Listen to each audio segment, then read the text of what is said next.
Olá, eu sou a Renata Quadros e esse é o Recontando Casos, canal onde eu trago vocês aqui para a sala da minha casa e reconto um caso daquele jeitinho que a gente gosta, com muitos detalhes e vídeos longos. Eu tô muito feliz que você está aqui novamente comigo e se você chegou agora, seja muito bem-vindo, sinta-se à vontade e eu espero muito que você goste aqui do canal. O caso de hoje foi sugerido pela inscrita Paula Branco. Com certeza é um dos casos mais tristes que eu conheço e provavelmente um dos mais tristes aqui que eu já contei até então. Quero agradecer a sugestão da Paula e eu quero tentar contar esse caso aqui de uma maneira bem especial. Eu gosto muito quando vocês pedem casos pra mim, mesmo que vocês já tenham ouvido falar várias vezes e tudo mais, porque vocês querem que eu conte do meu jeito. Então eu espero que eu consiga contar esse caso da maneira que eu tô pensando na minha cabeça aqui. E eu quero ter o máximo respeito com as pessoas envolvidas. E sim, ele é daqueles casos que você vai ficar pensando durante um bom tempo. Então já se ajeitem aí no sofá, na cama. Vamos começar a atividade do dia, para onde vocês vão me levar, e vamos juntos nessa história.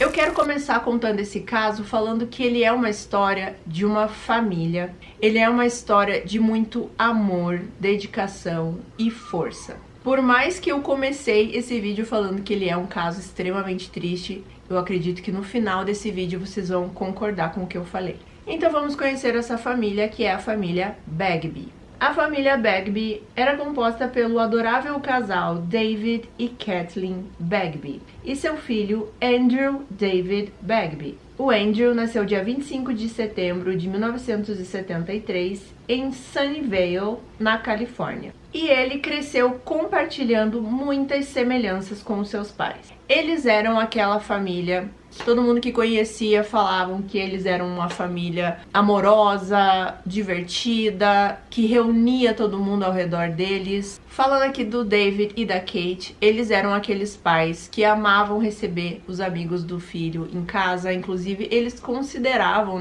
todos eles como uma extensão da família, como seus filhos também. O Dave, ele era tido como um homem muito lógico, ele era engenheiro e ele era conhecido por chamar as pessoas de colega. Em inglês seria mate. É aquele cara que chama todo mundo de colega? É o Dave. A Kate, ela nasceu na Inglaterra e ela é uma mulher extremamente adorável e com um senso de humor incrível. E esse casal, assim, sem exageros, gente, eles eram aquelas pessoas muito, muito queridas por todo mundo, e é claro que isso se transportou também desde o início na criação do Andrew, porque ele via os pais sendo dessa forma com as pessoas de uma maneira natural, ele via o quanto as pessoas gostavam dos seus pais, então ele acabou sendo ali essa extensão da personalidade dos pais. E eu sei que aqui parece assim aquela coisa que a gente fala em quase todo caso, que eu conto aqui e que vocês veem por aí. Era uma família muito feliz, muito perfeita, mas gente, nesse caso, vai parecer até que eu tô exagerando, mas eu tô tentando passar realmente o que eu senti. E de novo, eu tenho certeza, no final do vídeo eu vou perguntar pra vocês se vocês concordam ou não comigo de tudo que eu tô falando dessas duas pessoas, principalmente, dos pais do Andrew. Quando o David e a Kate, eles se casam, eles tiveram um pouco de dificuldade de engravidar. Eles ficam tentando ali cerca de 2 anos, mais ou menos, e era um sonho dos dois, claro, ter um filho, até que eles conseguem, e engravidam do Andrew. E quando o Andrew nasce, assim, se sentiram completos, Eles eram apaixonados por esse filho que eles tanto desejavam. E conforme, o Andrew foi crescendo, isso não mudou em nenhum momento, a convivência deles parecia sempre estar cada vez melhor. Como eu falei aqui, o Andrew, ele pegou essa personalidade dos pais, de ser essa pessoa, assim, tão querida por todo mundo. Então é claro que desde muito pequeno ele tinha um grupo de amigos bem grande.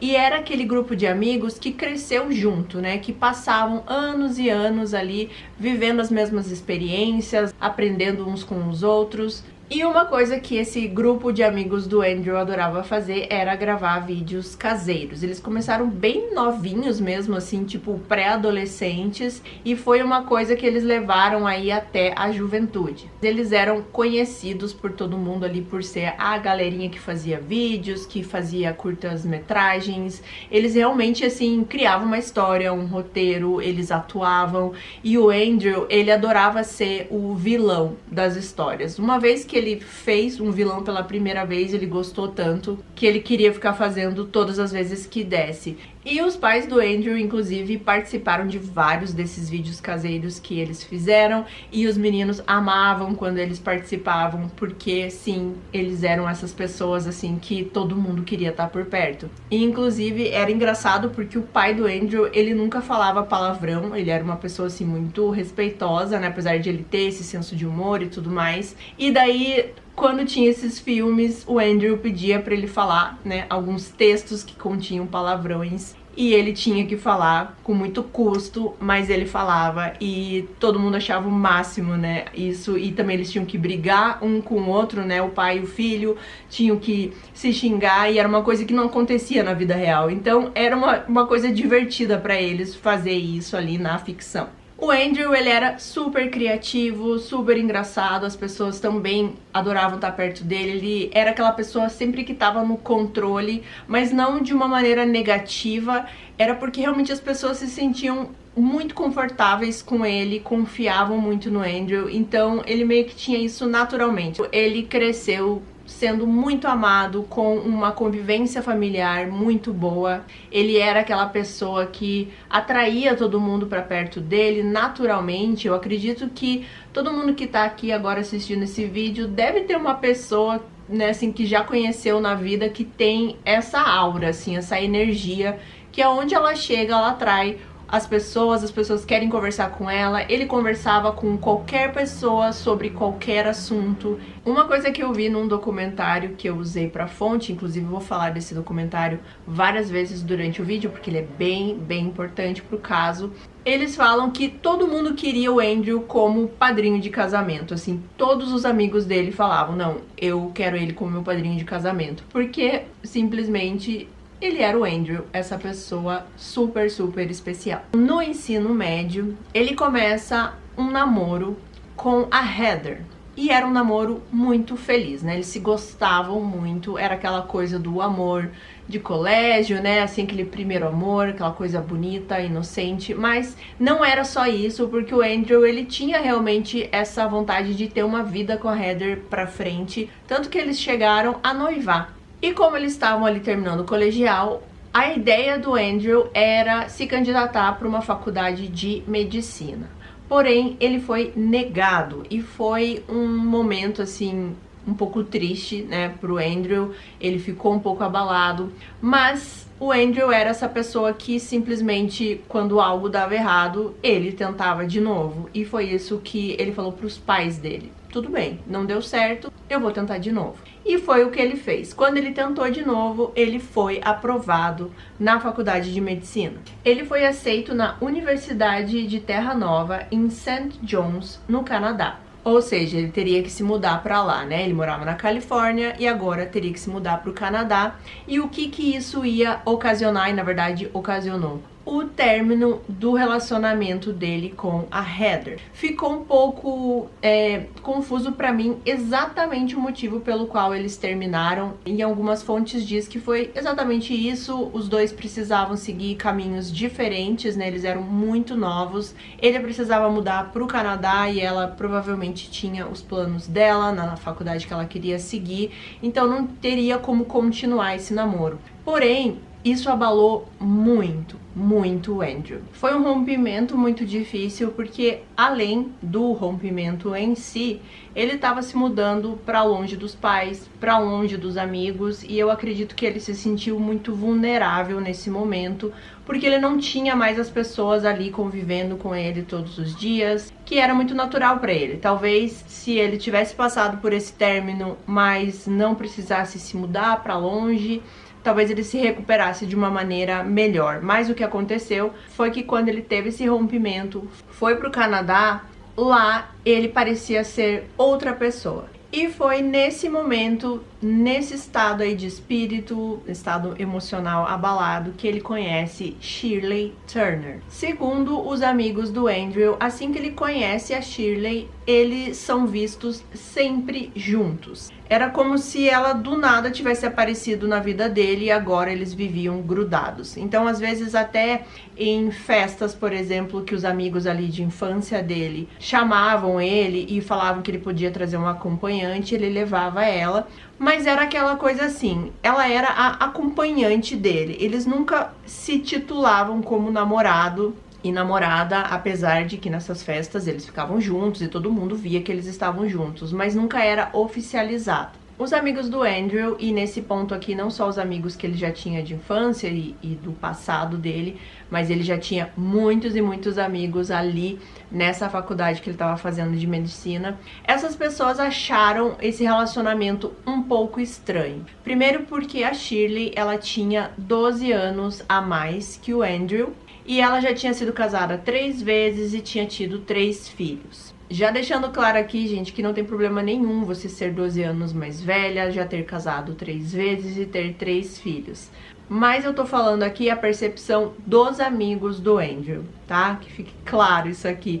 Eles achavam estranho. Eles olhavam pra Shirley e eles tinham essa sensação, na verdade, essa certeza de que não era uma mulher que o Andrew que eles conheciam se interessaria. Uma das coisas que os amigos achavam estranho é que o Andrew, quando ele estava interessado em alguém, ou, por exemplo, com a namorada que ele tinha, a Heather, ele falava muito dela, né, e dessas pessoas que ele estava interessado. Ele gostava de elogiar, ele gostava de contar sobre a vida dessas pessoas e ele não falava nada sobre a Shirley. Ele não comentava sobre o relacionamento deles, ele não falava sobre planos que eles estavam tendo, nada. E como eu falei, às vezes ele levava a Shirley nessas festas como acompanhante dele, né, como convidado, assim. Aquelas festas, por exemplo, de formatura que você ganha um convite e você pode levar alguém, só pra você não ir sozinho, ele levava a Shirley. As pessoas que iam nessa festa falavam que ela era extremamente grosseira e inadequada, o jeito dela, o jeito que ela ficava com o Andrew. Por exemplo, ela quase não conhecia ninguém, né, dos amigos ali, ou às vezes só de ouvir falar, mas ela começava a falar da vida sexual dos dois pra essas pessoas, assim, abertamente. O que eu nem preciso mencionar o quanto isso é inapropriado, ainda mais falar com pessoas que você nem conhece, de uma intimidade de uma pessoa que eles conhecem desde que eles nasceram praticamente. Então é uma situação muito, muito constrangedora. E pelo que eu vi, não é que os amigos deles se sentissem ameaçados por ela ou que odiassem ela. Eles simplesmente não conseguiam gostar dela. A Shirley, ela nasceu dia 28 de janeiro de 1961 nos Estados Unidos e quando ela tinha 6 anos, em 68, os pais dela se separaram e ela foi morar no Canadá com a mãe e os irmãos. Então, como ela nasceu nos Estados Unidos e depois se criou no Canadá, ela tinha dupla cidadania. Eu vou falar aqui um pouquinho da vida da Shirley, só que eu já quero deixar explicado aqui pra vocês que na maioria das fontes que eu encontrei, assim, inclusive nesse documentário que eu acho que é onde tem mais informação sobre esse caso, fala que ela foi casada 3 vezes, né, que ela teve 3 ex-maridos. Mas eu só consegui encontrar um vídeo específico que contava, assim, mais detalhes da vida da Shirley e nisso não consegui achar onde tá esse terceiro marido, porque eu só consegui achar a explicação de 2 maridos dela. Então tenham isso em mente, que em algum momento ela teve um outro marido que eu não consegui encontrar exatamente aonde foi. Mas assim, é uma coisa que não é tão relevante aqui pro caso, é só pra vocês conhecerem um pouquinho do passado dela. Em 1980, ela ingressou na faculdade para se tornar médica e em 1982 ela se casou pela primeira vez. Ela acabou engravidando e ela acabou abandonando a graduação por causa desse filho, né? Ela deu uma trancada aí na faculdade e ela foi trabalhar como professora de ciências. Aí aqui começa assim uma bagunça, porque ela teve um segundo filho e logo que esse filho nasce, ela começa a ter um relacionamento extraconjugal com o namorado antigo dela. Esse marido que ela estava casada trabalhava num local que ele precisava ficar muitos dias fora. e ela aproveitava esses momentos para atrair esse marido. Só que ao mesmo tempo ela era extremamente ciumenta e controladora com o marido. É o que normalmente acontece, né? Quando tem alguém que já tem esse pensamento assim de trair ou que tá fazendo isso, né? Ele acha que a outra pessoa tá pensando e fazendo a mesma coisa, então quer evitar ou quer ficar controlando isso, né? Meio que você julga a pessoa pelo que você tá fazendo. Isso acontece muito nos relacionamentos. Inclusive eu já passei por fui extremamente controlada, o tempo inteiro achava que eu tava traindo, mas quem tava traindo era ele. Então, voltando aqui, a Shirley, ela mantém aí esse casamento com esse amante durante alguns anos, até que ela resolve se divorciar desse marido e ela acaba se casando com esse amante. E com esse marido foi que ela teve o terceiro filho, na verdade uma menina. E depois que essa menina nasceu foi quando também eles começaram a se desentender muito, eles brigavam muito. Então ela se divorcia desse segundo marido, nesse momento ela tá morando com os 3 filhos. E ela, na casa dela, tinha um inquilino que morava lá, né? Ela alugava um quarto para esse inquilino. E esse inquilino, ele começou a presenciar e a escutar vários indícios, digamos assim, de que a Shirley estava maltratando os filhos dela. Ele acaba denunciando a Shirley e eles vão lá atrás para averiguar tudo o que estava acontecendo. De início, a Shirley ficou um pouco desesperada, tentando fazer de tudo para que não tirassem os filhos dela, mas o estranho é que alguns dias depois ela simplesmente concordou de que ela não tinha condições de ficar com esses filhos. Ela entregou a filha mais nova para o pai, que era o segundo marido, e os 2 filhos mais velhos ela entregou para a avó paterna do primeiro marido. Na verdade, a Shirley, ela não tinha, assim, nenhuma intenção de cuidar das crianças, mas, ao mesmo tempo, ela ainda recebia um auxílio do governo por causa das crianças. Como isso aconteceu, eu também não sei. E ela acabou usando esse dinheiro, que era para os filhos, para voltar para a faculdade de medicina que ela tinha abandonado, né? Tinha trancado. Ela usou esse dinheiro para pagar as mensalidades e acaba concluindo esse curso. Em 96, a Shirley conhece um rapaz 13 anos mais novo que ela. Não é o Andrew, é outro. Eles começam um namoro, mas por algum motivo esse rapaz decide terminar com ela, porém a Shirley não aceita.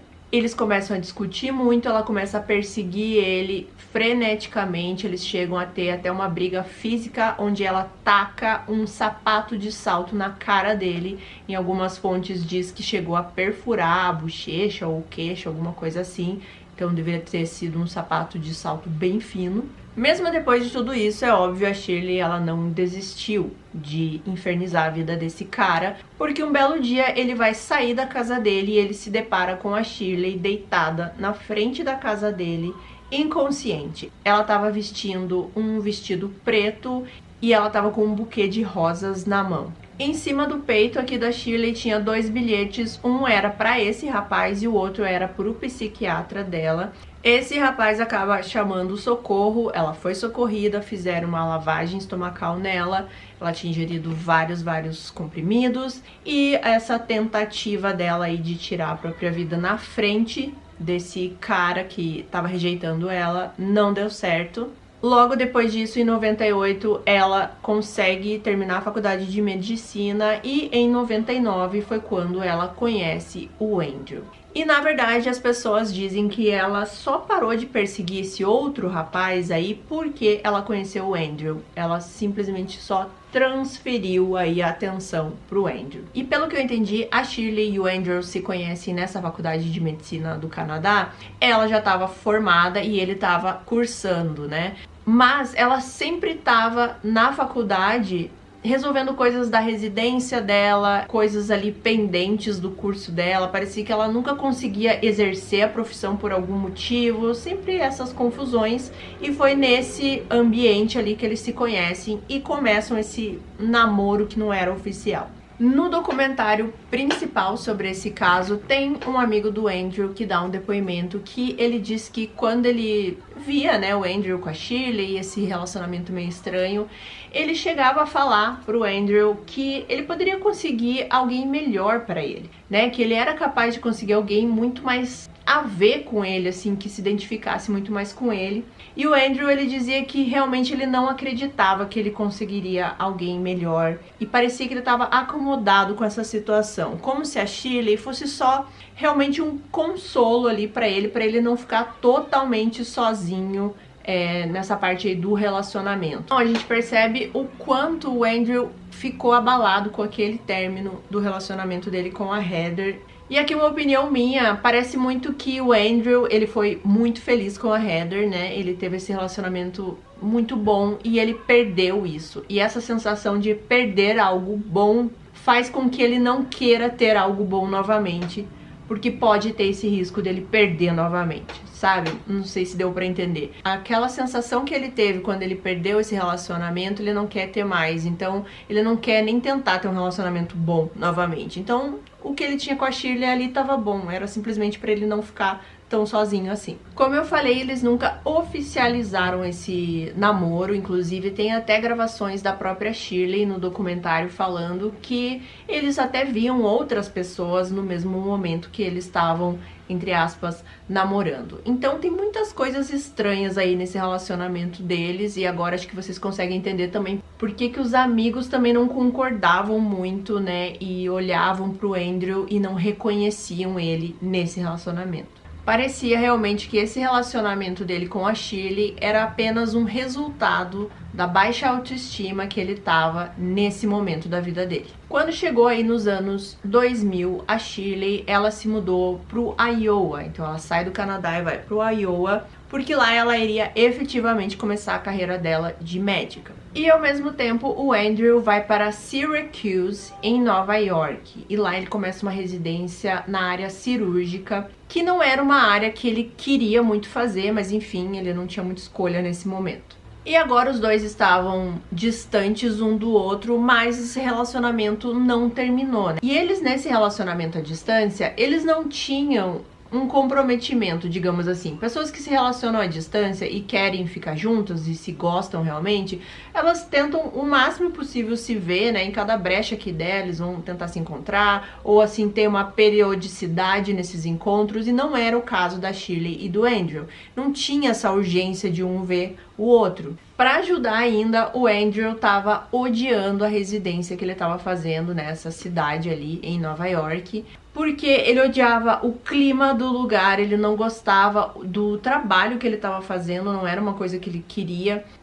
Ele estava completamente sozinho, e aí esse relacionamento todo estranho com essa mulher. Ele estava também num ritmo de trabalho muito intenso, ele quase não tinha tempo para mais nada, assim, ele só trabalhava, chegava em casa, dormia, voltava, trabalhava, e isso estava deixando ele mais e mais deprimido ainda. Então, nesse momento, aquele Andrew que eu descrevi pra vocês lá no início, que eu tentei colocar em fotos e vídeos pra vocês verem, quase não existia nada. Ele decide se mudar e ele vai pra Pensilvânia, numa oportunidade lá de fazer uma residência na medicina familiar, que era o que o Andrew queria fazer. O sonho dele era ser esse médico da família, numa cidade pequena, onde ele conhecesse todo mundo, cuidasse da família de todo mundo.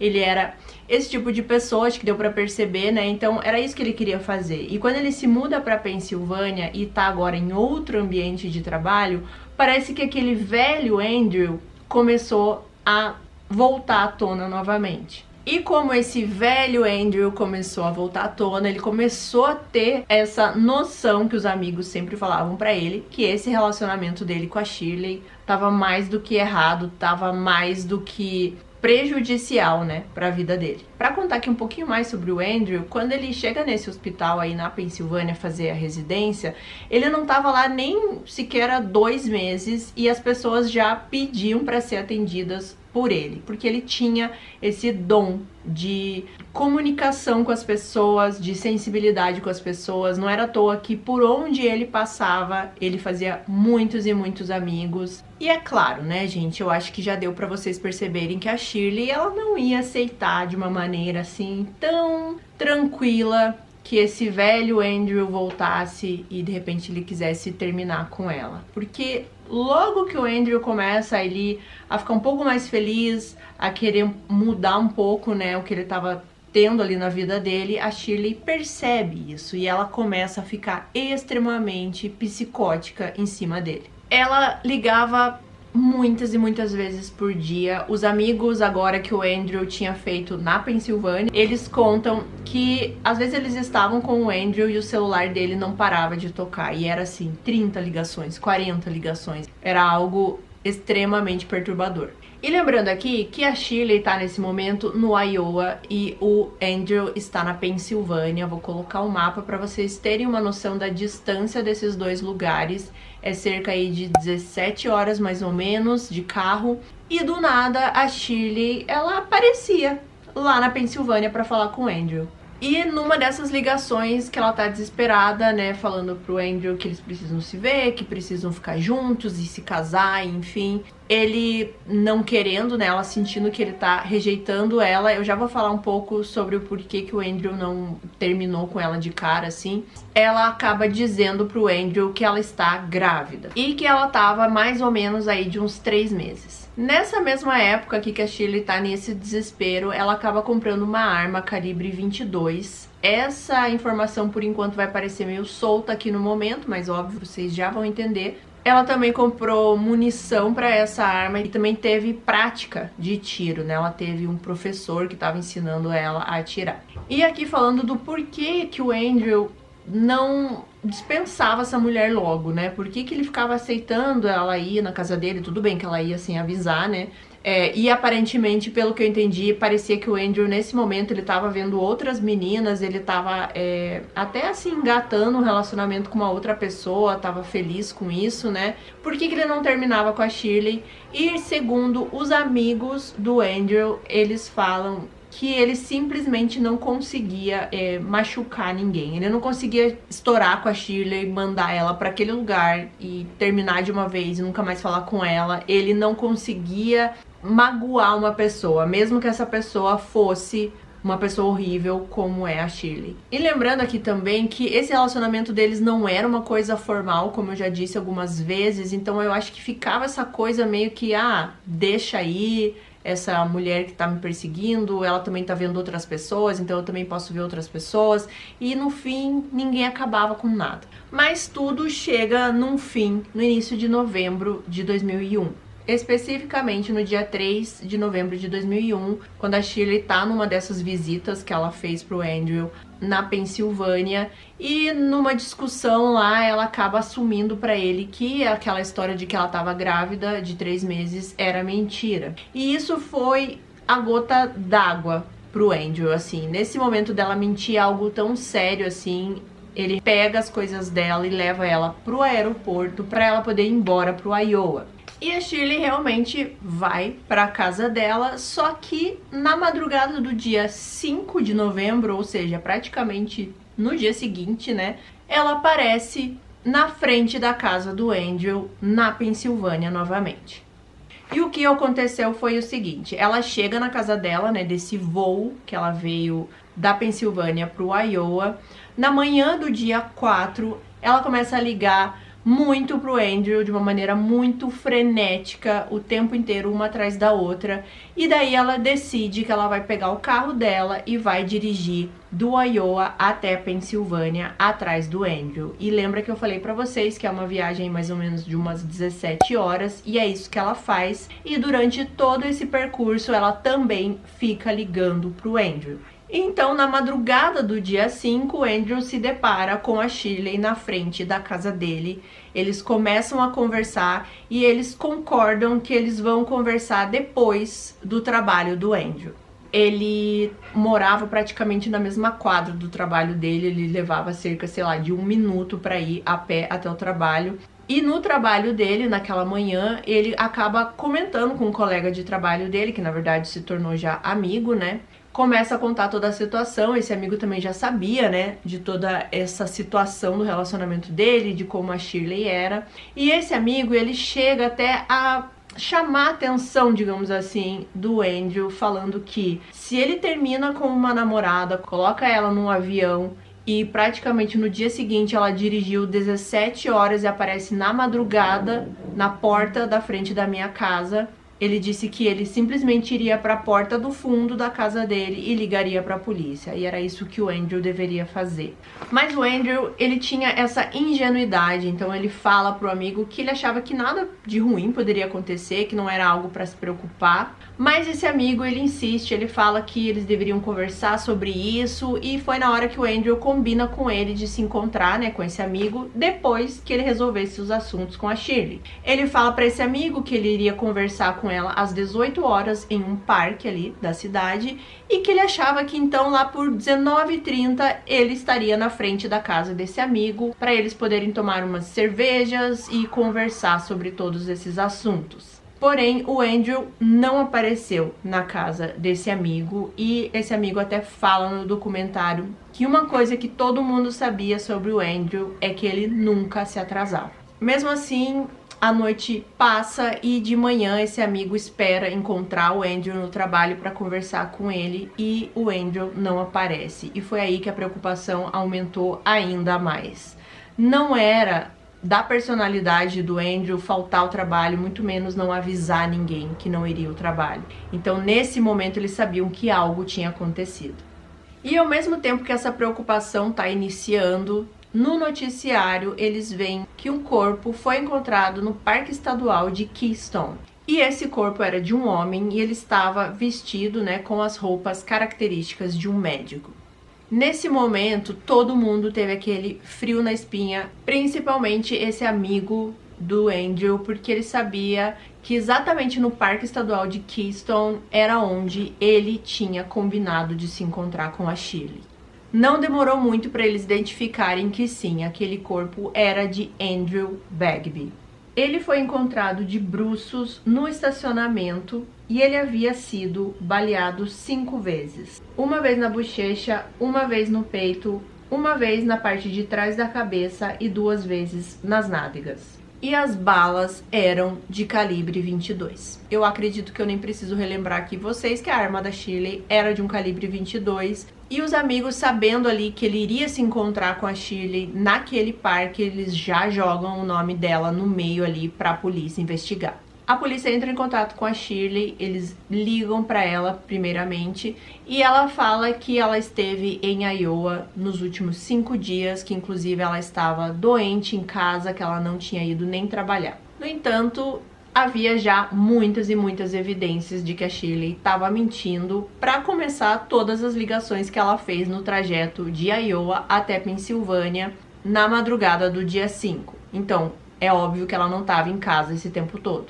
E eles também conseguiram descobrir que ela entrou na casa do Andrew e usou a conta dela do eBay e acessou os e-mails dela também pelo computador do Andrew. Ela também usou o telefone de dentro da casa do Andrew para ligar para o trabalho dela lá em Iowa para dizer que ela estava doente e não ia poder trabalhar. Foram descobertos também telefonemas que ela fez para o Andrew no caminho de volta para Iowa, mesmo que nesse tempo o Andrew já estava sem vida. Nessa ligação que ela faz, por último, ela diz que ela achava que ele estaria em casa, é uma pena que ele não está, e que era para eles se verem algum dia e que ela amava ele. Quando ela foi confrontada com essas evidências, ela acabou mudando a história dela, claro. Só que daí ela começou a dizer que sim, que ela foi para Pensilvânia para conversar com o Andrew, mas que ela não estava conseguindo se lembrar exatamente os horários e o que tinha acontecido, que ela estava um pouco confusa. A polícia, ela meio que já sabia o que tinha acontecido, então ela não quis entrar muito aí nesse mérito de ficar sabendo exatamente o que ela fez. Eles foram direto perguntando sobre a arma. Ela assume que ela comprou uma arma calibre 22 e que ela comprou para proteção dela, mas que ela não conseguia se lembrar onde estava essa arma. Depois ela disse que se lembrava que quando ela foi ver o Andrew, ela leva essa arma, mas o Andrew pegou essa arma dela e colocou no porta-mala dele. E essa foi a última vez que ela viu a arma. A polícia nesse momento também já tinha investigado o instrutor dela de tiro, e esse instrutor acabou dizendo que ela tinha dito para ele que a arma dela tinha sido roubada, ou seja, nada batia com nada na história que ela estava tentando dizer para a polícia. Nessa investigação que eles estavam fazendo aí com esse instrutor de tiro, eles acabaram tendo uma informação muito preciosa. Esse instrutor, ele disse que a arma da Shirley, ela tinha um pequeno defeito. Vou tentar explicar aqui pra vocês. Ele disse que, ao mesmo tempo que a arma disparava, né, ela soltava o cartucho que foi usado, digamos assim, né? Só que ela também soltava uma bala que não tinha sido utilizado, sabe? Era meio que um defeito da arma. E essa informação foi muito importante para a polícia, porque na cena do crime eles conseguiram identificar isso, que lá existiam os cartuchos que foram realmente disparados e também tinham essas balas que pareciam que tinham caído da arma. Tudo conectava. Então era mais uma evidência, na verdade, de que aquela arma que foi disparada ali no Andrew provavelmente era a arma da Shirley. Essa altura do campeonato não precisava ali ser nenhum expert, nenhum especialista para entender o que tinha acontecido ali e que tinha sido a Shirley que tinha tirado a vida do Andrew. E a polícia sabia que ela já tinha evidências suficientes para prender a Shirley. Só que quando eles estão preparando um mandado de prisão, a Shirley fugiu para o Canadá. E aqui nesse momento entra toda uma parte burocrática que vai dar muita raiva na gente, já preparo vocês, porque como ela tinha essa dupla cidadania, ela não poderia ser extraditada do Canadá, porque ela era uma cidadã canadense. E o crime tinha que ser julgado nos Estados Unidos, porque ele aconteceu nos Estados Unidos. Eu não vou saber exatamente leis e pormenores disso, mas o que eu sei é que a polícia dos Estados Unidos trabalhou em conjunto com a polícia do Canadá para tentar ver aí como eles iriam fazer para extraditar ela para os Estados Unidos, para ela ser julgada. E agora uma pausa nessa parte aqui, porque eu preciso falar de duas pessoas muito importantes que eu falei muito no início do vídeo, que é a Kate e o David. Quando eles sabem dessa tragédia que aconteceu com o único filho deles, eles ficam devastados. Eles contam no documentário que o plano inicial deles nesse momento era conseguir fazer toda a parte aí do enterro, o velório do Andrew, e depois que isso fosse finalizado, eles iriam tirar a própria vida, os dois. Eles estavam determinados porque para eles, sem o filho, não tinha mais sentido a vida. Não tinha mais o porquê deles continuarem. É muito forte assistir, né, no documentário eles falando sobre isso. Você sente a dor que esses pais estavam sentindo. Eles contam como foi terrível eles terem que reconhecer, né, o corpo do filho, que eles chegam numa sala e tem uma maca e o corpo do filho estava coberto por um lençol. Eles tiveram que erguer o lençol e ver que realmente era o filho deles. Então, nossa, gente, é muito triste de ver essas cenas. Mas, como eu falei, eles tinham muitos e muitos amigos. E nesse ponto aqui, as pessoas que o Andrew tinha feito amizade ali na Pensilvânia, né, também no Canadá e também na cidade onde ele nasceu, ali na Califórnia, todo mundo tava em conjunto para tentar fazer esses pais terem uma sensação de apoio e que fosse algo um pouco menos doloroso para eles. Então esses amigos todos do Andrew, eles ficavam o tempo inteiro com os pais do Andrew. Eles não deixavam eles sozinhos. Eles, no velório do Andrew, tem um desses amigos que fala que eles ainda tinham filhos. Que os filhos que eles tinham eram todos os amigos do Andrew. E é claro, né, isso não vai substituir a vida do seu filho, mas foi um gesto muito bonito, assim, porque principalmente os amigos de infância, né, do Andrew falavam: vocês criaram a gente, eu cresci dentro da tua casa, então eu também sou seu filho. Então passava essa força, assim, para que eles não desistissem da vida. E pasmem, gente, antes um pouco da Shirley fugir pro Canadá, já tinha tido, né, o velório ali do Andrew e tudo mais, e ela chegou aí em um desses memoriais, numa dessas homenagens que fizeram pro Andrew. Sim, a Shirley teve a cara de pau de ir numa dessas homenagens, e os amigos que estavam lá presentes falam que, de novo, ela era extremamente inapropriada, porque ela chorava muito alto, ela queria chamar a atenção, né, como se fosse a namorada de luto, porque nesse momento aqui só estavam aquelas investigações iniciais, ela achava que estava enganando a polícia e todo mundo. E que foi um momento péssimo, né? Eu imagino realmente que essas pessoas que já não gostavam dela agora estavam desconfiando dela e ainda tinham que aguentar ela nas homenagens pro Andrew. Esse é o tipo de pessoa que estamos falando aqui, e eu posso garantir pra vocês que vocês ainda vão ficar com muita raiva dessa mulher. No meio de tudo isso, no dia 12 de dezembro de 2001, uma nova notícia chega aí pra abalar todos, porque a polícia estava revirando o lixo, né, da casa da Shirley, e lá eles encontraram um ultrassom com a data de 9 de novembro de 2001. Ou seja, 9 de novembro ela já tinha tirado a vida do Andrew, ela provavelmente fez esse ultrassom e agora ela sabia que realmente ela estava grávida, agora não era mentira e ela estava grávida do Andrew. Fica um pouco confuso essa parte aqui, gente, eu sei. Eu tentei esclarecer o máximo possível, mas pelo que eu entendi, aquela primeira vez que ela fala que tá grávida realmente era mentira, ela não estava grávida. E em algum aí momento que eles estavam nessas de briga e se reconcilia e o Andrew não termina com ela, enfim, ela engravida realmente. Quando a polícia descobre tudo isso, eles conseguem um mandado de prisão para ela lá no Canadá. E nesse momento começam-se aí todos os trâmites para tentar trazê-la para os Estados Unidos. E mesmo com esse mandado de prisão lá no Canadá, ela não vai presa. Ela, na verdade, foi liberada com uma fiança de 75 mil dólares. E detalhe, essa fiança foi paga por ela, uma pequena parte, mas a maior parte, cerca de 65 mil dólares, foi paga pelo psiquiatra da Shirley. A gente vai voltar nesse psiquiatra, podem ficar tranquilos. E ela, além dessa fiança, ela foi liberada com algumas condições. De que ela tinha que entregar o seu passaporte para as autoridades para que ela não pudesse ir a lugar nenhum. E ela tinha que fazer check-ins semanais com a polícia local. E dessa forma, o governo do Canadá deixa uma suspeita de homicídio sair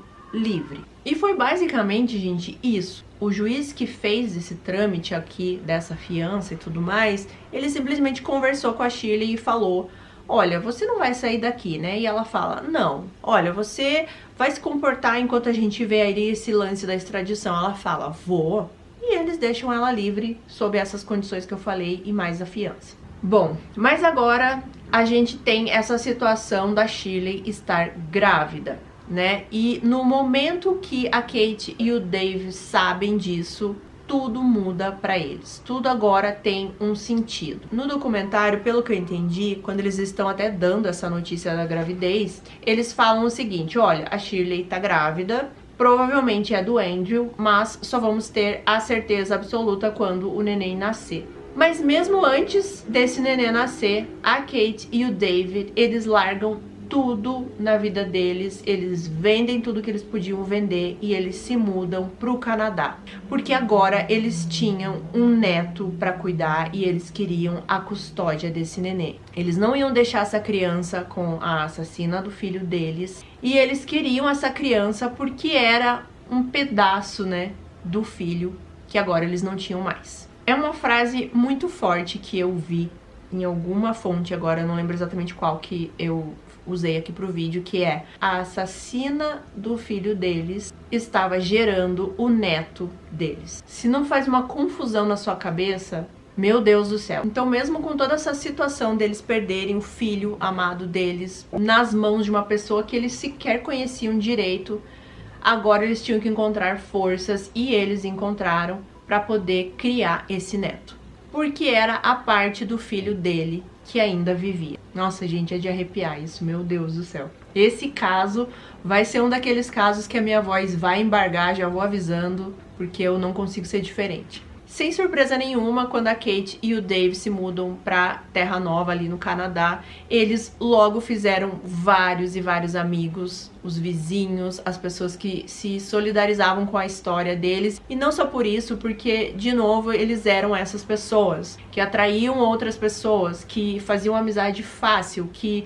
cativavam as pessoas ali numa breve conversa. Então foi muito fácil pra eles conseguirem um apoio ali, né? Mesmo sendo um lugar totalmente novo. Um detalhe aqui que as cinzas do Andrew foram espalhadas em 3 partes, foram colocadas, né, em 3 partes. Uma parte na Inglaterra, que era onde tinha a família da mãe dele, a outra parte em St. Louis, que era onde era a família do pai dele, e a outra parte ali na cidade onde ele cresceu. Bom, dia 18 de julho de 2002, Zachary Andrew Turner nasceu e ele era a cara do Andrew. Vocês estão vendo nas fotos aí, não tinha assim como você dizer que esse menino não era filho do Andrew. E foi mais ou menos nessa época aqui que um amigo muito próximo do Andrew resolve fazer um documentário.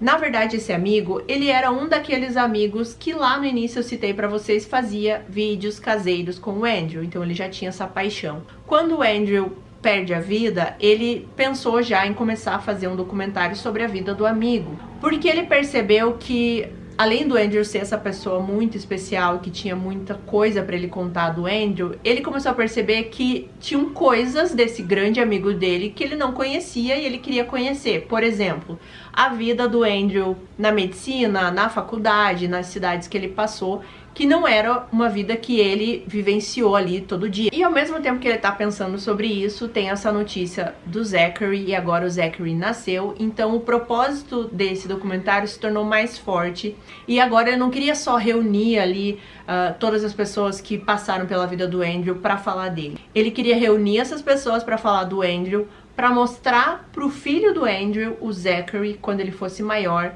quem tinha sido o pai dele. As pessoas que o pai dele tinha tocado, né, durante a vida curta dele, tudo que o pai dele representava para as outras pessoas, o quanto ele era importante e especial para todas essas pessoas. Então, nesse momento, esse documentário ganha mais força, né, porque agora o Kurt queria um dia entregar esse documentário pro Zachary.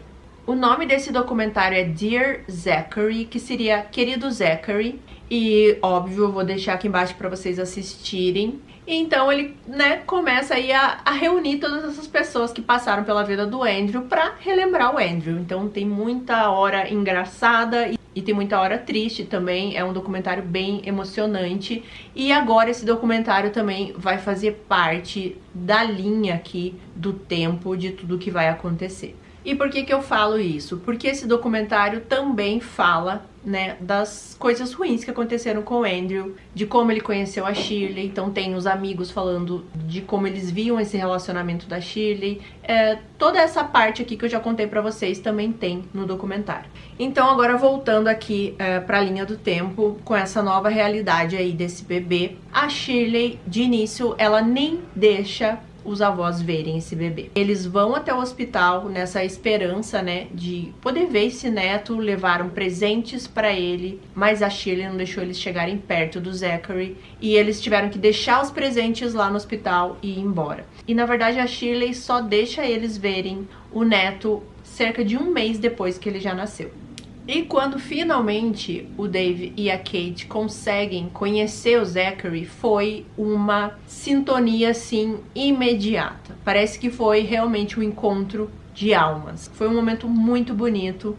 E aqui eu nem tô comentando a força desses avós, que era ter que conviver com a mulher que tirou a vida do filho deles ali, para poder chegar perto desse neto. Gente, isso é muito, muito forte. Eu não consigo, assim, mensurar o que esses avós passaram. Mas enfim, a conexão ali do Zachary com os avós foi imediata e já de início também as pessoas começaram a perceber o quanto o bebê se sentia mais confortável com a Kate, principalmente, ao contrário de como ele se sentia com a mãe, né, com a Shirley. Ele ficava inquieto quando tava com ela. E a Kate tinha toda essa aura aqui que eu já falei pra vocês, de ser essa pessoa tão amorosa, tão bondosa. E é claro, né, que o Zachary sentia isso.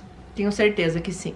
Bom, os avós, eles estavam recebendo ali alguns direitos de visita, né, ao Zachary, mas de início era tudo muito controlado, não era muito tempo que eles conseguiam ficar com ele, e mesmo sendo uma situação muito triste, aquele pouco momento que eles ficavam com o neto era o que importava. E é claro que eles não gostavam de estar em contato com a Shirley, mas era algo assim que eles realmente conseguiram abstrair, conseguiram colocar de lado para eles conseguirem ver o neto, né, como eu falei, não deixar que essa situação atrapalhasse, né? O importante para eles era estar perto do Zachary. Então, essa era a prioridade, eles conseguiam ser frios o suficiente para lidar com essa situação.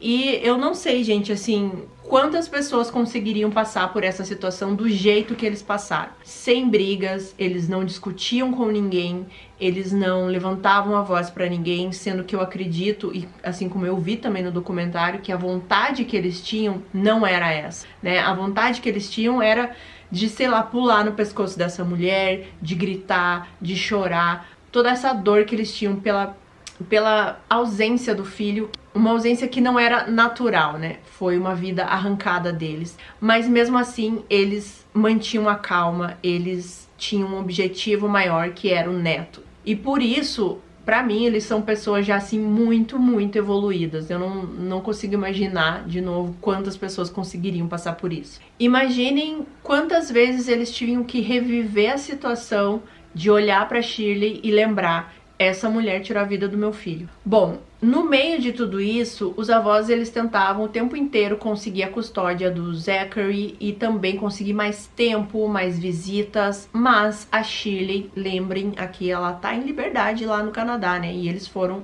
pra lá pra tentar conseguir essa custódia. A Shirley, ela fica o tempo inteiro tentando dificultar isso, né? Ela sempre coloca um empecilho, ela sempre começa a dizer que eles não entregavam no horário e começava, tipo, a mentir coisas que não aconteciam. Vocês imaginam, né? Porque já deu pra perceber que essa mulher é completamente louca e que ela quer controlar tudo de alguma maneira, que tem que ser as coisas do jeito dela, que ela não aceita uma negativa de nada, a gente já viu isso. Ela começava a dizer, por exemplo, que não seria bom pro Zachary ficar nessa de um tempo com os avós, um tempo com ela, que isso seria prejudicial. Ela também chegou a dizer o absurdo de que ela tinha medo que os avós machucassem a criança, né, o Zachary, como forma de vingança. Ou seja, vocês veem que ela mede os outros pela régua dela, né? Muitas vezes eles eram revistados antes de encontrar o neto. A Kate fala sobre isso no documentário. Ela fala que ela chegava até a falar assim: olha, se precisar eu fico sem roupa aqui pra vocês verem que eu tô sem nada e tudo bem, porque eu só quero ver meu neto. E falando aqui do documentário, nessa época aí que tá toda essa batalha, né, judicial, e o documentário agora está sendo feito para o Zachary, todos esses amigos, familiares do Andrew deixam mensagens pro Zachary. É muito bonito, assim, de ver, né? Eles falam que não vem a hora de conhecer ele, que eles sempre vão ter aí vários tios, né, que ele sempre vai ser bem-vindo na casa de todo mundo, que eles querem contar mais sobre o pai. Enfim, que toda essa família que o Andrew construiu, e nem só a família de sangue, mas todos os amigos em todos os lugares, seria também a família do Zachary. É muito, muito emocionante. No dia 14 de novembro de 2002, a Shirley foi presa novamente e foi anexada a uma investigação para extraditar ela de volta para os Estados Unidos. Porque no Canadá ela estava relativamente segura, mas nos Estados Unidos ela estava tecnicamente ainda enfrentando acusações de homicídio. E foi durante esse tempo a época mais, acho que, feliz ali dos avós da Kate e do David, porque nesse momento que ela está presa, eles ficam com a custódia do Zachary. Então agora eles podiam ver ele o tempo inteiro, o momento que eles quisessem, e foi a alegria, assim, foi o auge para esses avós. E foi nessa época aqui que a Shirley, de repente, começou a ser muito legal, porque ela descobriu que eles estavam dispostos a fazer qualquer coisa pelo neto, né? Então ela começava a chorar que não tinha dinheiro para comprar comida pro Zachary, que ia ser muito difícil para ela, que ele tava precisando disso e daquilo, que ela queria um dia poder dar tal presente para ele. Então ela começou meio que a extorquir realmente dinheiro desses avós, falando que agora ela estava presa, ela tinha muito medo de não conseguir pagar as coisas pro Zach futuramente. Então esses papos, sabe? E gente, no documentário tem essas ligações e eu não sei como eles tiveram estômago de falar com essa mulher. E ela também começou, acho que, a ficar assim mais legal, entre aspas, com eles, né, conversar mais, dificultar menos as coisas, porque acho que era uma maneira de ela se salvar, né? De repente as pessoas verem, ai, olha como ela é uma mãe preocupada com o Zack. Tem uma conversa nesse documentário que ela fala com os avós o seguinte, ela fala assim, eu tô pensando em vocês comprarem uma moldura numa lojinha assim dessas baratas e imprimir uma foto minha e do Andrew, nós dois juntos, e daí vocês colocam na foto ou na moldura papai e mamãe. E daí seria um presente meu e do Zachary pra vocês. Gente, vocês têm noção? Que ela queria dar uma foto dela com o filho que ela tirou a vida pros avós, como se fosse um presente do neto. Sério, gente, essa mulher, ela é completamente abjeta, ela é nojenta. Eu até agora poupei esses elogios pra ela, mas agora eu não vou mais poupar, porque realmente ela é o demônio. Essa mulher é o demônio. Entender como uma pessoa pode ser tão sórdida, nossa, me faltam elogios pra essa sujeita. Mas os avós, eles jogavam o jogo, né? Pra poder ficar o maior tempo possível com o Zack. Era basicamente isso. E como eu falei que essas duas almas bondosas, a Kate e o David, são desse jeito, assim, eles não conseguem nem ser malvados com a pessoa, né, que fez isso na vida deles. Eles tinham que levar o Zachary toda semana na prisão pra Shirley ver, né, o filho. E assim, pelo que eu entendi, era uma prisão que ficava um pouco longe. O caminho para essa prisão era super difícil, porque no Canadá, pelo menos nessa região, pelo que eu vi no documentário, o clima é horrível, é muita neblina, é muita chuva e as estradas são perigosas, mas eles iam toda semana, eles levavam o Zack lá, porque eles sabiam que se eles fizessem qualquer coisa fora da curva ali pra Shirley, ela iria dificultar, né, o acesso ao neto deles. Não consegui descobrir exatamente quanto tempo ela ficou presa, mas enfim, depois de um tempo que ela estava presa, ela foi para um tribunal. E nesse tribunal, o que vocês acham que aconteceu? Bom, a juíza Gayle Welsh, ela disse que a Shirley definitivamente não era uma ameaça para o público e o seu crime era específico para uma pessoa, que ela já tinha tirado a vida de quem ela queria tirar a vida, e ela foi solta novamente com outra fiança de $75 mil. Só que dessa vez, nenhum centavo foi pago. As pessoas assinaram falando que iria pagar essa sentença, mas nenhum centavo foi pago. E de novo, o governo do Canadá deixou uma suspeita de homicídio sair livre. E para vocês que não entenderam mais ou menos o que ela quis dizer, essa juíza, ela disse que ela não representava perigo para a sociedade, porque o alvo dela era especificamente o Andrew, e que agora ela já tinha tirado a vida do Andrew. Ela já, entre aspas, resolveu o problema que ela tinha, então ela não vai fazer isso com mais ninguém. É claro que você que está assistindo aqui, nesse momento, também deve estar do mesmo jeito que eu senti quando eu vi a primeira vez, que não faz lógica nenhuma, porque se uma mulher tem esse tipo de comportamento, uma pessoa, né, tem esse tipo de comportamento de que qualquer coisa que ela seja contrariada ou rejeitada, ela vai lá e tirar a vida de uma pessoa, ela é sim um perigo para a sociedade. Eu tô louca ou vocês concordam comigo?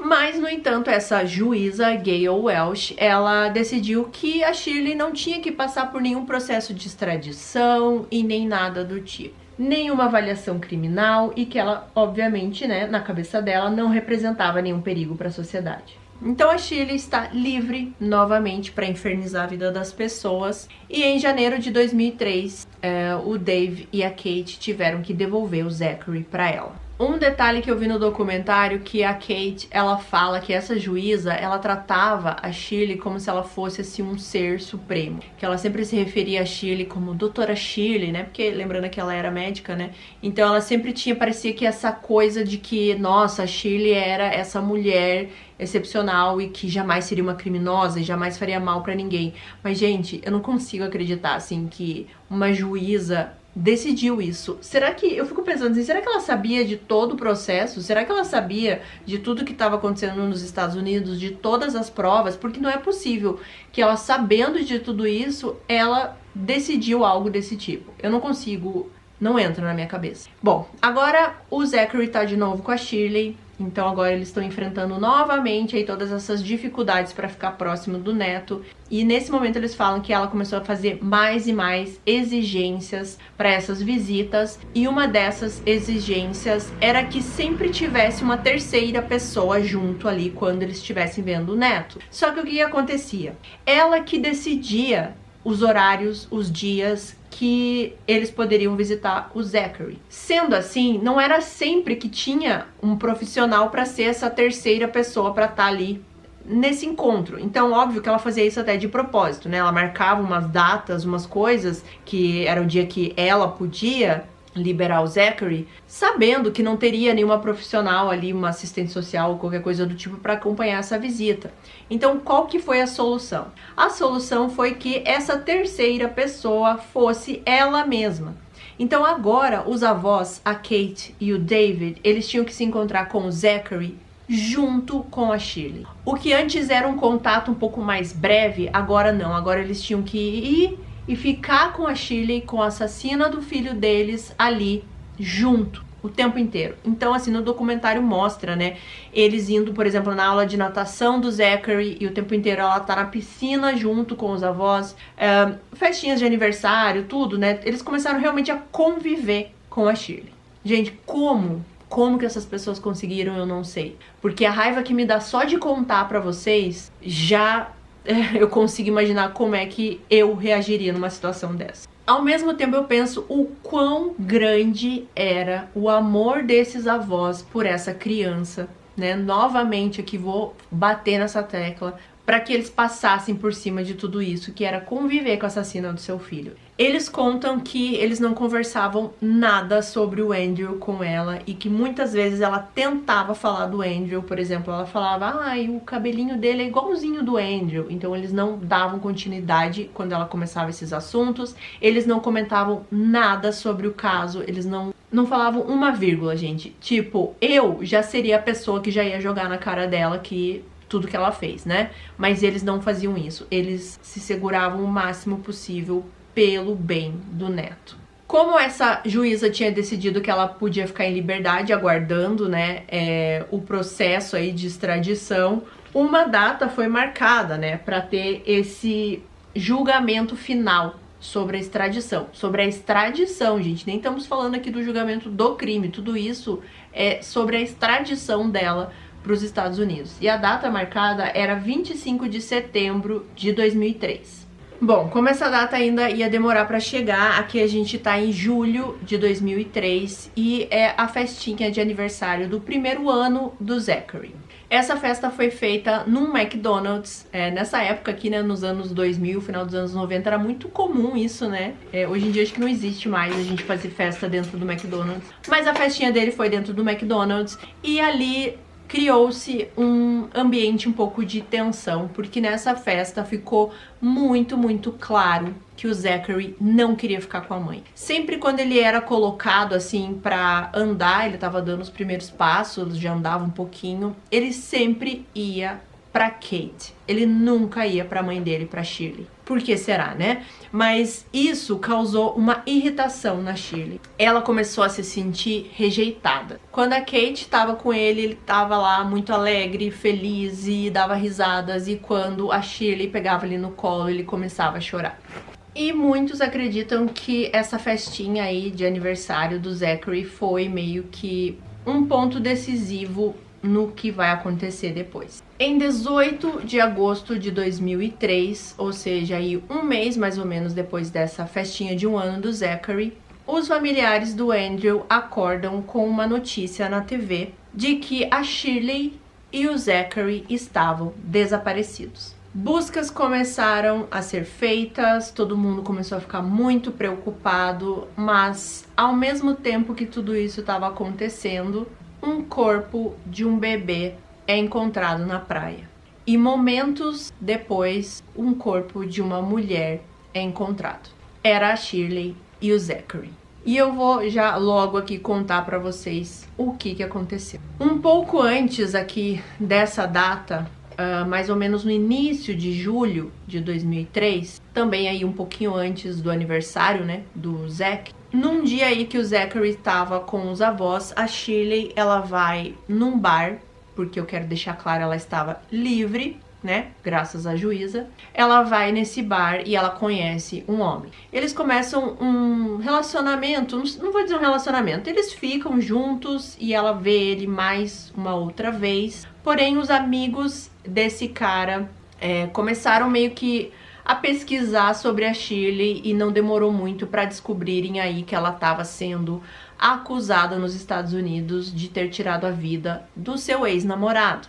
E é claro que esse cara não ia ficar com a Shirley, então ele termina com ela. Mas é claro que a Shirley não aceita que ninguém a rejeite. Então ela começou a fazer o que ela sabe de melhor, que é a perseguir esse homem. Num dia apenas, ela ligou para esse cara cerca de 200 vezes. E nessas ligações e mensagens também ela fazia comentários muito ameaçadores. Esse cara, ele avisou a polícia, ele denunciou ela à polícia. Porém, ele não quis dizer o nome dele. Ele quis ficar no anonimato. E isso para a polícia queria dizer que essa denúncia talvez não fosse séria, que era uma denúncia que eles não conseguiam levar para frente, então nada foi feito.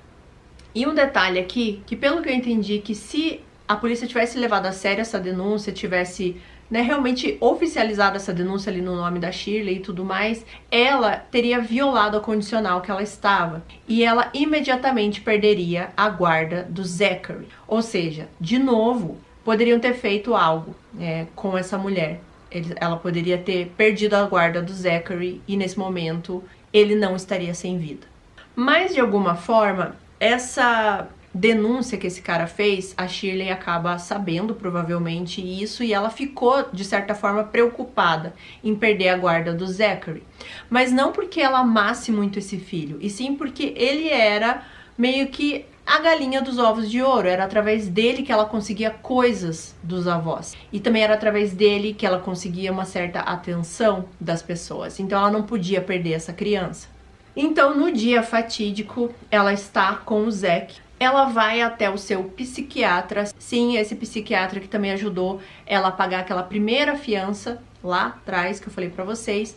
Ele dá uma receita pra ela de um remédio que eu não posso falar o nome aqui. Depois disso, ela vai na frente da casa desse homem que tinha acabado de terminar tudo com ela e ela tava obcecada. Na frente da casa, ela deixa um absorvente usado e também algumas fotos dela e do Zachary, provavelmente porque ela queria de alguma forma incriminar esse homem pelo crime que ela estava prestes a cometer. Em seguida, ela mistura esse remédio ali na fórmula, na mamadeira do Zachary e dá pra ele. Ela também toma um pouco desse remédio. Ela amarra o Zachary com uma espécie de um suéter, um moletom, na parte da frente do corpo dela. Ela vai até um cais de pesca e ela pula no Oceano Atlântico. E os dois acabam morrendo afogados. O que foi determinado depois disso é que, pelo menos, o Zachary não sofreu com esse afogamento, porque aparentemente ele já caiu totalmente inconsciente por causa do remédio. Então, assim, se a gente consegue pelo menos tirar uma coisa de positivo, talvez seria isso, que o Zachary não sofreu. Eu tô me segurando muito pra contar isso aqui pra vocês, gente. Eu não posso nem começar a comentar muito coisas que não estão no roteiro, porque eu não vou conseguir. Mas pra mim, é uma cena, assim, gente, que toda vez que eu imagino, fico com um nó na garganta, assim, e um aperto no peito, porque não tem como a gente não ficar indignado com isso, né? Nesse mesmo dia, né, que descobrem tudo isso, o David e a Kate são informados que tinha acontecido isso com o Zachary. E no documentário, gente, é muito triste de ver essa parte, porque o David, ele começa a descrever novamente a cena que ele teve que viver de reconhecer agora o corpo do neto.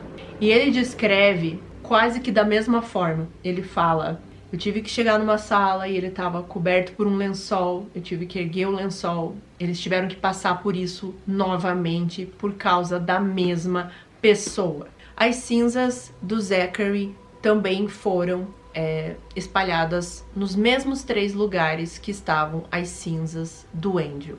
Então, de alguma forma, agora eles estavam juntos.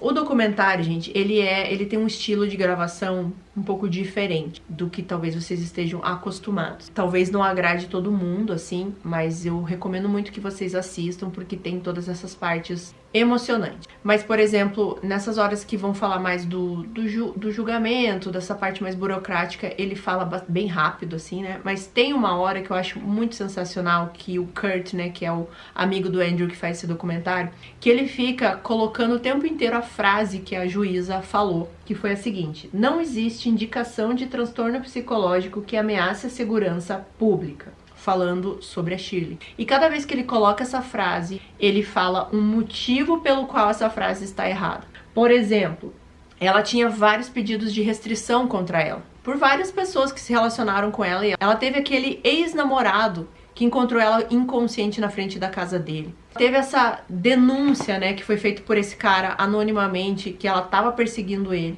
Teve denúncias também dela da época que ela ficou presa, que ela ameaçava outras presas com garfos, ela ameaçava que ia tirar a vida dessas pessoas de noite. Então, assim, como que nada disso foi visto, gente? Nada disso foi aceito para essa juíza, e ela continuava com essa frase: não existe indicação de transtorno psicológico que ameace a segurança pública.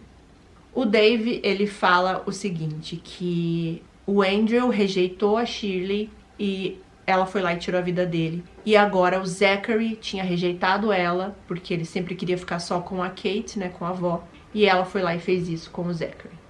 E já é um fato muito, muito egoísta, né, dela, de ter feito isso com o Zachary, feito isso com o Andrew. Mas lembrando aqui, gente, caso vocês tenham esquecido, ela tinha 3 filhos, né, dos 2 casamentos lá que eu comentei com vocês. Ela em nenhum momento pensou nesses filhos. Por isso que essa mulher jamais pode ser chamada de mãe, porque ela não foi mãe em nenhum momento. No documentário, o Kurt, esse amigo do Andrew, ele tenta entrar em contato com todas essas pessoas que acabaram sendo responsáveis por essa tragédia. A juíza, o primeiro juiz lá da primeira fiança, o psiquiatra, outras pessoas também que participavam ali dessa parte das visitações e tudo mais, e ninguém quis falar com ele. Com tudo isso acontecendo, né, a gente pensa que a Kate e o David iriam, nesse momento, desabar, mas não. Eles conseguem mais forças ainda para se tornarem ativistas. E eles se tornaram ativistas na causa de uma nova lei que foi aprovada, o projeto de lei de Zachary, de 2010. Foi aprovada, e esta lei permite que as autoridades não concedam fiança a ninguém que tenha cometido um crime grave, a fim de proteger seus filhos. Por exemplo, né, se esse projeto de lei já existisse antigamente aí na época, antes de tudo acontecer, não seria dada essa fiança, né, para Shirley lá naquela primeira vez, e pelo menos o Zachary estaria vivo. Eles também se envolveram muito, assim, em projetos que cuidavam de pessoas que sofreram perdas muito violentas, né, de entes queridos. A Caitlyn se envolveu também muito na parte ali jurídica de crianças. Ela fez um curso que possibilitou que ela se tornasse uma defensora infantil nos sistemas de tribunais. O Dave, ele escreveu um livro que se chama Dance with the Devil, que seria Dançando com o Diabo. Foi em março de 2007, e a primeira edição desse livro esgotou nas 4 primeiras semanas. Assim, foi muita gente querendo comprar, e foi um sucesso de vendas. Eles também conseguiram que aquele psiquiatra que pagou a fiança da Shirley lá no começo, que também deu a receita para esse remédio que ela tomou no dia que ela cometeu o crime contra o Zachary, eles denunciaram esse cara e conseguiram que ele fosse condenado por erro profissional. No documentário você consegue ver também várias outras coisas que eles conseguiram fazer no próprio caso deles. Eles conseguiram meio que uma retratação do sistema judiciário, né, falando que sim, foi um erro a libertação da Shirley e vários outros erros que aconteceram nesse processo, né. Então, pelo menos, assim, eles conseguiram esse tipo de resposta, né, de que eles sempre estavam certos, e conseguiram tudo isso aqui que eu falei pra vocês, né, mesmo depois de todas essas dores que eles sofreram, eles ainda continuaram lutando. A matéria mais recente que eu encontrei deles, se eu não me engano, foi de 2020. Se eu tô falando errado, eu vou corrigir a data aqui. Mas, pelo que eu vi, assim, tem poucas informações deles atualmente. Mas pelo que eu vi agora, eles estão, assim, meio que com o freio de mão puxado nessas ações todas. Porque eu acho que chega um momento da vida também que você tem que parar, né, respirar e cuidar de si próprio. Então eu vi que eles já não estão mais tão engajados em todas essas ações que eu falei aqui pra vocês, né, e estão meio que mais reclusos. E é completamente compreensível, porque eu não sei de onde eles encontraram tanta força pra superar tudo que eles passaram. E daí vocês vão me perguntar, né, e o documentário? Porque o documentário era pro Zachary assistir quando ele fosse grande e conhecer o pai. E isso, infelizmente, não iria acontecer. Então, ai meu Deus. Quando chegou nesse momento, o Kurt, ele viu assim que, poxa, e agora, né? O que eu vou fazer com esse documentário? Só que quando ele começou ali a rever tudo que ele já tinha feito, todas as pessoas que ele tinha encontrado, né, revisitando os lugares que o Andrew passou, ele percebeu uma coisa em comum e era o amor que as pessoas tinham pela Kate e pelo David. Então ele resolveu que esse documentário seria pra eles, né? Então no final do documentário, gente, é muito bonito, porque todas essas pessoas, amigas do David, familiares e tal, eles começam a falar do que eles sentem pelo David e pela Kathleen. E é muito bonito de ver, porque não tem como você não admirar esse casal. Não tem como. Agora é aquela pergunta que eu falei que eu ia fazer no final do vídeo pra vocês. Se tudo aquilo que eu falei no começo do vídeo não faz sentido, tudo aquilo que eu falei no começo do vídeo, vocês acham que era realmente um exagero? Porque eu acho que eu posso ficar aqui falando e tecendo vários elogios a esses dois, e eu não vou conseguir nem chegar perto do que realmente eles foram em toda essa batalha de vida deles. Enfim, eu nem sei muito o que falar nesse momento, porque agora eu tô começando a me emocionar de verdade, e eu preciso terminar esse vídeo. Uma das pessoas que fala no final desse documentário, ela fala o seguinte, que ela acreditava que Deus colocava algumas pessoas no mundo apenas para servir de exemplo para outras pessoas. Eles falam também que todo mundo que tá ali também eram filhos deles. Esse Kurt, ele fez uma placa, se eu não me engano, no velório do Andrew, e é uma placa pros pais, né? Ele escreveu assim: vocês ainda possuem filhos.